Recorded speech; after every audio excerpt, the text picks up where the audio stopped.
Hi வரஸ் போன வீடியோவில் பத்மானந்தன் யுத்தத்துக்கு தயாராங்க, மகநாட்டில் இருக்கிற சேனைப்படை எல்லாமே யுத்தத்துக்கு எப்பயுமே தயாராக இருக்கணும் அப்படின்னு சொன்னதோட பார்த்துருந்தோம். இதுக்கப்புறம் என்ன நடந்தது இந்த வீடியோவில் பார்ப்போம். நந்தினி இந்த யுத்த செய்தியை கேட்ட உடனே அதிர்ச்சி ஆகுறாங்க.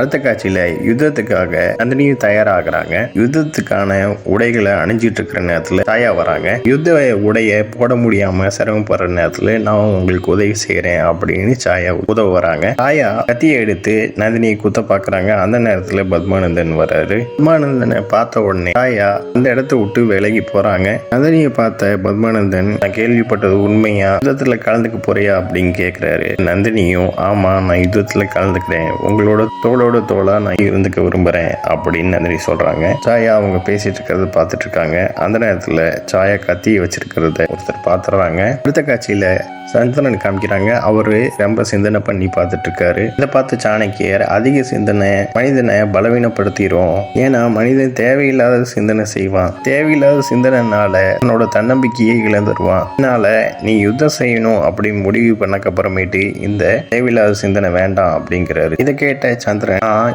நாளைக்கு நடக்கிற யுத்தத்தை பத்தி நினைக்கல, உங்ககிட்ட இருந்து நான் எல்லாமே கத்துக்கிட்டதுக்கு நான் குருதட்சணை உங்களுக்கு என்ன கொடுக்கணும் அப்படிங்கறது எனக்கு தெரியல அப்படின்னு சந்திரன் சொல்றாரு.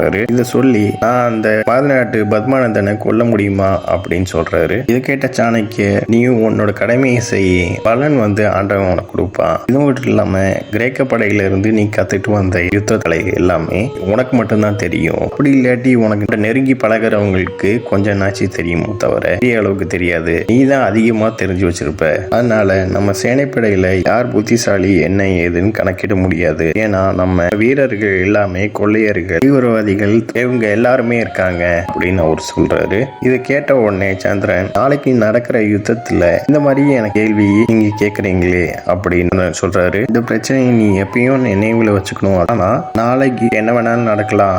இதுக்கான தீர்வு என்னன்னா, என் கையில 4 கொடி வச்சிருப்பேன். சிவப்பு கொடியை தூக்கி பிடிச்சேன்னா திரும்புறதுக்குன்னு ஞாபகம் வச்சுக்கோ. பச்சை நிறம் கொடியை நான் தூக்கி பிடிச்சேன்னா நீ முன்னேறி செல்லணும் அப்படின்னு ஞாபகம் வச்சுக்கோ. மஞ்சள் நிற கொடியை நான் தூக்கி பிடிச்சேன்னா நீ வலதுபுறமா திரும்பணும்னு ஞாபகம் வச்சுக்கோ. வெள்ளை நிறம் கொடியை நான் தூக்கி பிடிச்சேன்னா நீ இடதுபுறமா திரும்பணும்னு ஞாபகம் வச்சுக்கோ. நீ யுத்தம் பண்றது மகத நாட்டுல இருக்கிற பத்மானந்தன்ட்ட, ஆனா உன்னோட கண்ணு என்னையே பார்த்துட்டு இருக்கணும். நம்ம யுத்தத்துல வீரத்தால மட்டும் சண்டை விடல, புத்தியாலையும் சண்டை விடணும் அப்படிங்கிறாரு சந்திரன்ட்ட. அடுத்த கட்சியில பத்மானந்தனையும் நந்தினியும் காமிக்கிறாங்க. பத்மானந்தன், நீ யுத்தத்துக்கு வரக்கூடாது அப்படின்னு நந்தினிட்ட சொல்றாரு. கேட்ட நந்தினி, நான் ஏன் வரக்கூடாது, அப்பனா எதுக்கு எனக்கு யுத்த கலையை கத்து கொடுத்தீங்க அப்படிங்கிறாங்க நந்தினி.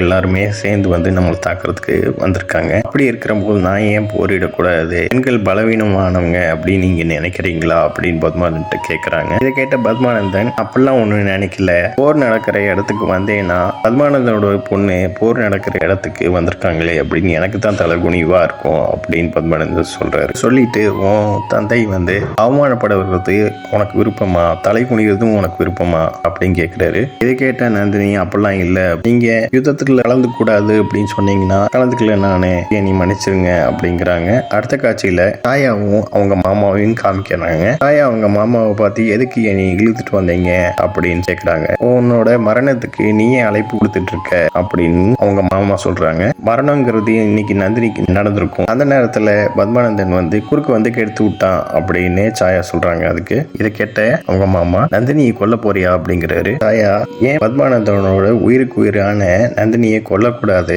எங்க அம்மாவை இத்தனை வருஷமா சிறைச்சாலையில வச்சிருக்கான்ல அப்படின்னு தாயா சொல்றாங்க. அவங்க மாமா அதிர்ச்சியாகி, என்ன உங்க அம்மாவை கைதியை வச்சிருக்கானா அப்படின்னு சொல்லிட்டு கேட்கிறாரு. இதோட இந்த எபிசோட் முடியுது. நெக்ஸ்ட் எபிசோட்ல பார்க்கலாம். இந்த சேனல் சப்ஸ்கிரைப் பண்ணுங்க அண்ட் பெல் பட்டனையும் பிரஸ் பண்ணுங்க, லைக் பண்ணுங்க, ஷேர் பண்ணுங்க. தேங்க்யூ.